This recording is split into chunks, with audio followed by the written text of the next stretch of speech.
तो last video में हमने इस बात को डिस्कस किया था कि नेक्स्ट वीडियो में हमारा कंजम्पशन फंक्शन और सेविंग फंक्शन टॉपिक रहेगा। और इसमें मैं आपको उसके डिफरेंट इन्फ्लुएंशियल फैक्टर्स को लेकर के भी बताऊंगा। और ये भी मैंने बताया था कि कंजम्पशन फंक्शन और जो सेविंग फंक्शन है, तो इस फंक्शन का मतलब क्या होता है, तो इन्फ्लुएंस। तो all those factors that influence any particular topic or any particular term. There is a demand function just like a saving function. Similarly it is a consumption function and a saving function. और ये किस चीज़ से influence हो रहा है, तो income से influence हो रहा है। तो first we will discuss the consumption function. Consumption function, what do you mean by consumption function? तो ध्यान रखिएगा कि कंजम्पशन का फंक्शनल रिलेशनशिप में निकालना हो। तो जब मैं कंजम्पशन का फंक्शनल रिलेशनशिप निकाल रहा हूँ तो C is equal to having functional relationship with the y. इसका मतलब क्या है कि कंजम्पशन का इनकम के साथ फंक्शनल रिलेशनशिप है। तो अगर आपसे पूछे कि कंजम्पशन फंक्शन क्या होता है, तो इट इज या it has the function, it is the functional relationship between consumption and income. It is the functional relationship between the consumption and income. अब इस फंक्शनल रिलेशनशिप को हम लोग किस तरह से देखेंगे? तो ध्यान रखना है कि इस फंक्शनल रिलेशनशिप को बताने के लिए आपको एक टेबल बनाना पड़ेगा। ये वही टेबल है जो हम लोग प्रीवियस ADAS में बनाए थे, ठीक ना। उसको मैं इन शॉर्ट में फिर से बता देता हूँ। और इस रिलेशनशिप को शो करने के लिए हमें कंजम्पशन फंक्शन के इक्वेशन को ध्यान में रखना होता है। और ये इक्वेशन क्या है? तो इक्वेशन है C is equal to C bar plus B, small b और y।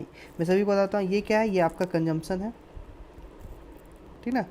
और याद रखिए कि C बार, जब मैंने टेबल बनाया था तो उसमें मैं आपको बताया C बार क्या बताता है, ऑटोनोमस कंजम्पशन, ऑटोनोमस कंजम्पशन। और ये ऑटोनोमस कंजम्पशन कब एग्जिस्ट करता है? जब इनकम आपका जीरो होता है। जब इनकम किसी भी लेवल पे जीरो होगा तो वहाँ पे जो भी कंजम्पशन के फैक्टर होंगे वो ऑटोनोमस कंजम्पशन कहलाएगा। ये जो B है ये MPC है, that is the marginal propensity to consume. और इसका फॉर्मूला क्या होता है? Delta C by delta y, ठीक ना। मैं इसे एक्सप्लेन भी करूँगा किस तरह से ये आया था। ऐसे अगर आपको कन्फ्यूज़न है MPC को लेकर के तो आप प्रोपेंसिटीज़ वाले वीडियो को देख सकते हैं। और ये वाई क्या है? तो वाई हमारा इनकम है ना। आई होप इतनी बातें समझ में आ गई होगी। तो ये आपका कंजम्पशन फंक्शन का एकदम रट लेना है। इस पे क्वेश्चन सॉल्व होते हैं, बड़े सारे न्यूमेरिकल सॉल्व होते हैं, कुछ न्यूमेरिकल्स हम सॉल्व करके भी आपको दिखाए थे, उसको देख लीजिएगा। नेक्स्ट हमें क्या चाहिए? तो हमें चाहिए मेरा कंजम्पशंस का पैटर्न। तो याद कीजिए कि कंजम्पशन पैटर्न को हम लोग टेबल किस तरह से बनाए थे। तो टेबल इन शॉर्ट में आपको जिस जिस की रिक्वायरमेंट है आप टेबल में वही आप डालिए। जैसे वाई आपने डाला, ठीक ना, और उसके अकॉर्डिंग आपने C डाल दिया, फिर आपने S डाल दिया, फिर आप क्या कर दो, वाई आप रख दो, पुट कर दो। अब यहाँ पे क्या कर सकते हो? अपने मन से, मैं अभी अपने मन से, मैं प्रीवियस टेबल को नहीं लेके जाऊँगा, ठीक ना। अगर उस टेबल को आप अच्छे से रीड कर चुके हो, समझ चुके हो, तो आप उस टेबल को भी यूज कर सकते हो। मैं कुछ और लेता हूँ, जैसे कि 100, 200, 300, 400, 500। सेविंग मान लीजिए कि ये भी तो नहीं पता है, इन्वेस्टमेंट मान 20 है, 20 20 20। और मैंने आपको क्या बताया था कि किसी एक लेवल ऑफ इनकम पे आप सेविंग को क्या कर दो, जीरो कर दो, ठीक ना। तो 200 कंजम्पशन और 200 इनकम मिल जाएगा तो सेविंग हमारा जीरो हो जाएगा। और -30 और -60 के इंटरवल में आप ऊपर नीचे एक्सटेंड कर जाओ, क्योंकि उसके ऊपर कुछ नहीं था तो -90 नहीं हो सकता, नीचे मेरे पास 90 तक किया। अब क्या है कि at the level of income zero, जब आपका इनकम क्या है, जीरो है, तो दिस सेविंग आपका कितना है, -60। इसका मतलब 60 रुपीज़ आप घर से ले रहे हो, तो इस कंडीशन में है 60 रुपीज़ है। 100 रुपीज़ अर्न कर रहे हो, 30 रुपीज़ घर से ले रहे हो तो 130 है। 200 इनकम कर रहे हो, 200 खा जा रहे हो तो जीरो हो गया। 300 इनकम जनरेटेड है, 30 रुपीज़ सेव कर रहे हो, मतलब 70 ही कंज्यूम कर रहे हो। 400 इनकम पे 60 रुपीज़ सेव कर पा रहे हो तो 340 रुपीज़ ही कंज्यूम कर पा रहे हो। और 500 पे 90 रुपीज़ सेव कर पा रहे हो, इसका मतलब 410 रुपीज़ ही कंज्यूम करते हो आप, ठीक ना। This is the table. तो यहाँ पे आपसे जो क्वेश्चन मैंने आपको बताया था कि एक CBSE का काफ़ी फेवरेट क्वेश्चन है और ये मतलब आता ही आता है कि what do you mean by consumption function. तो अगर आपसे कोई पूछे what do you mean by consumption function, तो लिखेगा it is the function relationship between the consumption and functions, consumption and income. उसके बाद आप क्या करोगे, C is equal to F of y, C is equal to F of y, मतलब consumption का income के साथ फंक्शनल रिलेशनशिप है, उसके बाद उसका इक्वेशन लिख दीजिएगा और उसके बाद आप वेयर करके, ठीक ना, आप C is equal to consumption है, C bar is equal to autonomous consumption है, Y यहाँ पे MPC है और सॉरी इनकम है, और B यहाँ पे MPC को डिनोट कर रहा है, ये चीज़ आप लिख दोगे। अब इसके बाद क्या करना होगा, मुझे एक ग्राफ का भी फॉर्मेशन करना पड़ेगा। आप ग्राफ बनाओगे यहाँ पे, ठीक ना, तो यहाँ पे मैं आपसे बनाता हूँ, आप इसके लिए यूज कर लेना, ठीक ना, सही है। अब यहाँ पे मुझे क्या क्या चाहिए, तो C और Y चाहिए, C और Y। हमने देखा था कि y जो है वो एस के इक्विवेलेंट है, और एस का नेचर क्या था, तो 0 से ऊपर की तरफ बढ़ता चला गया था। यहाँ y का नेचर भी देखो आप कॉन्स्टेंटली बढ़ता इंक्रीज होता चला जा रहा है, और c क्या है, c भी इंक्रीज होता चला जा रहा है, लेकिन ये AD से नीचे है। अगर ये बातें नहीं समझ में आ रही है तो आप ठीक प्रीवियस वाले वीडियो को पहले तुरंत देखिए और फिर इसको देख लीजिए, वो 10-12 मिनट का वीडियो है, उसमें आपको एकदम कंसेप्ट क्लियर हो जाएगा ADS को लेकर के। फिर यहाँ पे आइएगा तो आपको CY सब कुछ समझ में आने लगेगा। तो AS is equal to y आपका हो गया, और C का भी नेचर ऊपर की तरफ इंक्रीजिंग है, तो आप क्या करोगे कि सबसे पहले Y को बना लेना, Y को आप ऐसे करके बना दो, y हो गया, और C आपका कुछ इस तरह से कट जाएगा जो कि AD से नीचे है, तो यहाँ पे मुझे AD को शो नहीं करना है। यहाँ पे आपका क्या होगा, C इज इक्वल टू, और ये भी क्या हो गया आपका break even point, break even point इसको कहेंगे। और यहाँ पे आपका y को है 45 डिग्री के एंगल पे, यहाँ पे मैंने C को दिखाया, और हमें आपको बताया था कि जिस चीज़ को, जो भी चीज़ पे बेस्ड है ग्राफ, वो बेस में रहेगा, मतलब y है, और जो चीज़ को शो करना है उसको हम y एक्सिस पे रखेंगे जो कि C है। ये आपका ग्राफ बन गया। तो कंप्लीट क्वेश्चन का सॉल्यूशन आपको मिल गया। कंजम्पशन फंक्शन क्या है, उसका इक्वेशंस क्या है, उसके टेबल्स क्या होते हैं, उसका ग्राफ किस तरह से यहाँ पे फॉर्मेशन हो गया, ठीक है। अब मान लीजिए कि इक्वेशंस को लेकर के अगर कोई क्वेश्चन अगर आपको दे दे, इक्वेशंस को लेकर के अगर कोई क्वेश्चन दे दे, कुछ क्वेश्चन मैं सॉल्व करके दिखाया भी था, यहाँ पे मैं एक सिंपल क्वेश्चन देता हूँ कि मान लीजिए कि अगर आपसे कोई पूछे कि मुझे कंजम्पशन का वैल्यू बताओ where my C bar is 20 rupees और MPC दैट इज़ B का जो वैल्यू है 0.80 है, और जो हमारा इनकम है मान कि वो 100 रुपीज़ है। तो इस कंडीशन में मुझे C का वैल्यू बताइए। तो आप क्या करोगे, सिंपली फॉर्मूला आपको पता, C is equal to C bar plus BY होता है। तो C की वैल्यू 20 है, B की वैल्यू 0.80 है, और यहाँ पे क्या है 100 है, तो ये आपका कट गया, मतलब 80 रुपीज़ आपके होंगे, ठीक ना। 0.80 मतलब 80 रुपीज़, मतलब कंजम्पशन क्या है आपका 80 है और इनकम आप 100 है, इसलिए आपका क्या हो जाएगा 20 रुपीज़ हो जाएगा। अभी से सेविंग की रिक्वायरमेंट नहीं थी, लेकिन मैंने आपको बता दिया, है ना। अब आइए सेविंग फंक्शन पाते हैं। सिंपल पैटर्न हम सेविंग फंक्शन को देखेंगे, कुछ भी नहीं है, सिंपल सा कंसेप्ट है ये, है ना।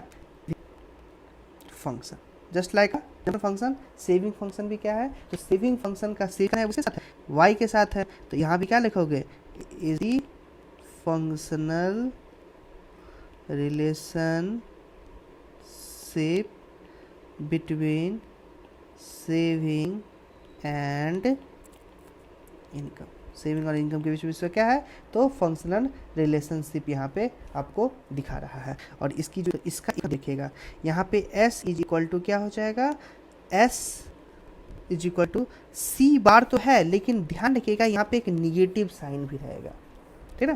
प्लस B तो है, यहाँ पे 1 माइनस B हो जाएगा और इसको Y कर देंगे, ठीक ना। यहाँ पे देखते हैं ये क्या, ये आपका ऑटोनोमस कंजम्पशन, ऑटोनोमस कंजम्पशन है, ये करेगा। ये क्या है 1 माइनस MPC है, 1 माइनस MPC क्या होता है, MPS होता है।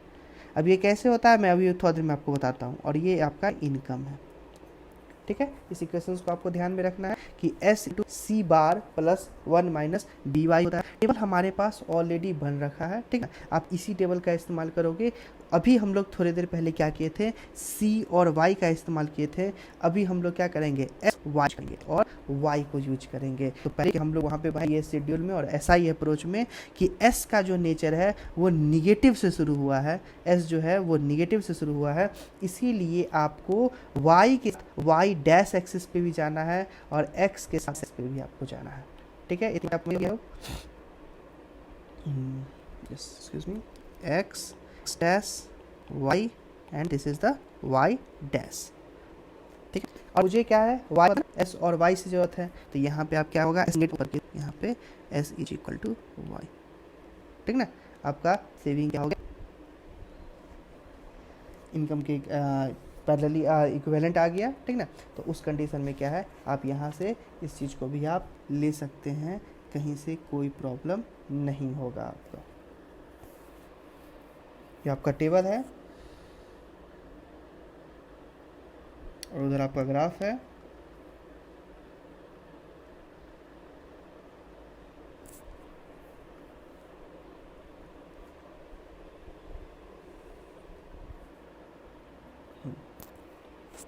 निगेटिव से इसकी शुरुआत हुई है, ऊपर की तरफ चले गए हम लोग, एस वाई है।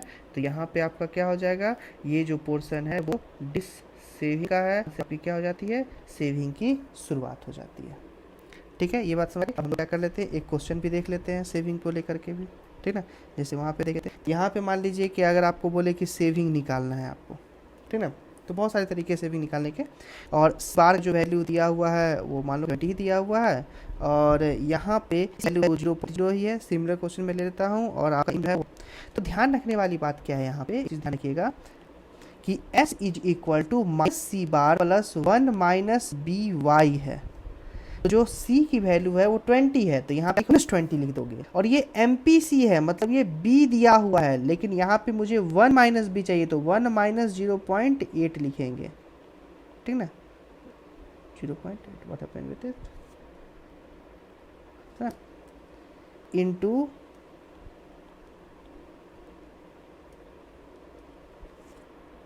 Excuse me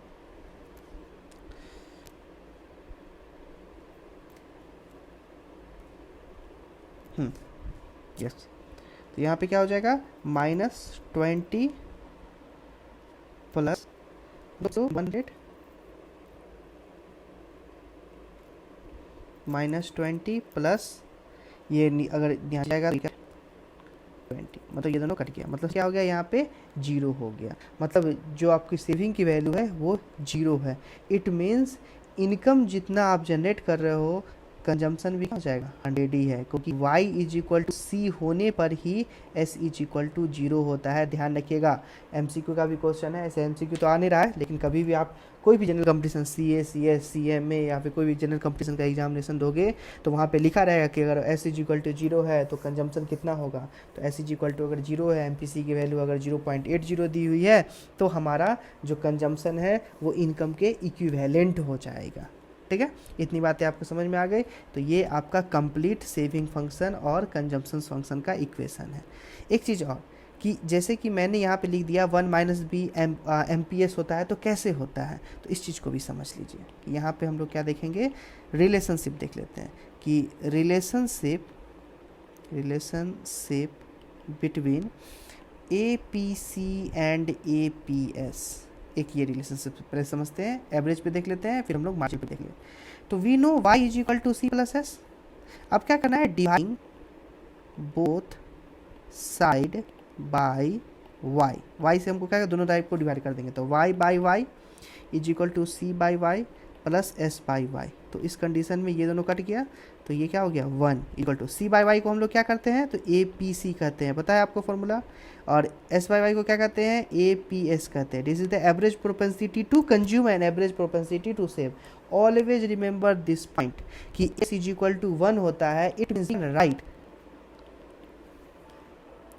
A equal to S और APS is equal to, confusion सही है, देख लीजिए अच्छे से।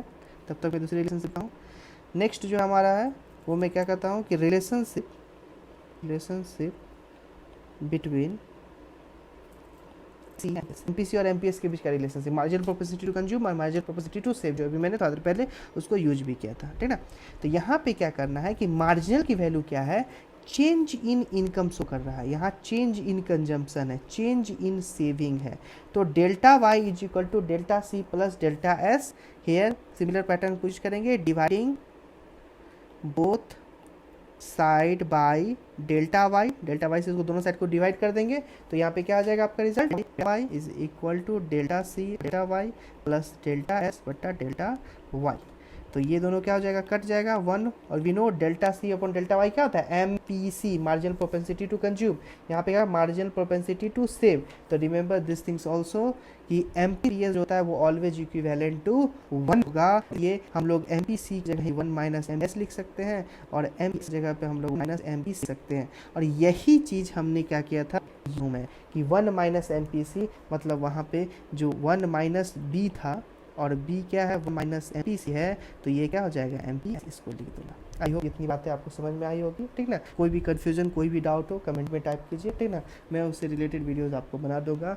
मोरलेस हम लोग का लगभग सब कुछ कंप्लीट हो चुका है। एग्रीगेट डिमांड, एग्रीगेट सप्लाई का सारा कंसेप्ट कंप्लीट हो चुका है, सारे ग्राफ्स कंप्लीट हो चुके हैं, consumption function, saving function complete हो चुका है, प्रोपेंसिटीज़ कंप्लीट हो चुके हैं, उससे रिलेटेड जो न्यूमेरिकल्स है वो भी कंप्लीट हो चुके हैं, ठीक ना।